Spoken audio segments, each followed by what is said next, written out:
Assalamualaikum, this is Basir Jalaluddin, ang inyong instructor for today.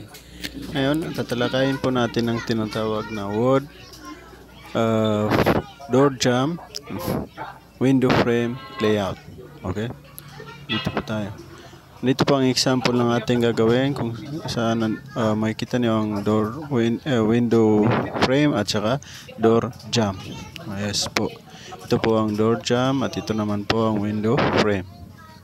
Gagamitin ng mga equipments tulad ng push-pull roll, helmet at saka vest para visible po tayo lagi. And then nandito rin po yung ating eyeglass, pencil at saka skwala. Yes po. Meron din po tayo dito hose level para sa mas accurate na level. Okay, dito naman po tayo sa mga components ng ating project. Isa po ito sa pinaka-importanting kailangan natin malaman tulad ng gagamitin natin kahoy, kung ano bang size niya. So dito, ang ginamit po dito na 2x3 po ang lumber na ginamit dito. Tsaka niya, door jamb. Ito naman po ang tinatawag na shoulder stud sa door jamb. Yung header, tsaka another shoulder stud.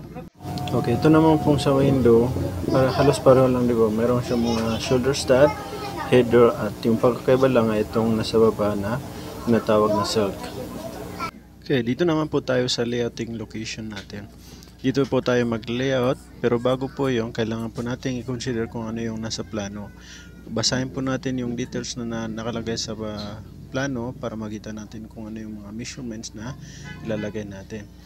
O kaya, kung wala namang plano, doon po tayo magbase sa Philippine Standard. Pangatlo, kailangan natin consider kung sino yung may-ari o kung sino yung gagamit o para saan yung door o para saan yung window para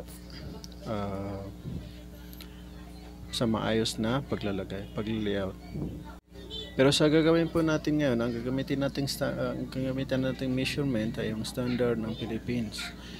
Yes po, yung 2 meter by 1 meter or 90 sa weight ng door.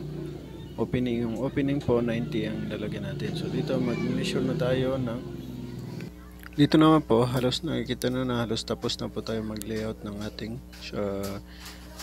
door jamb.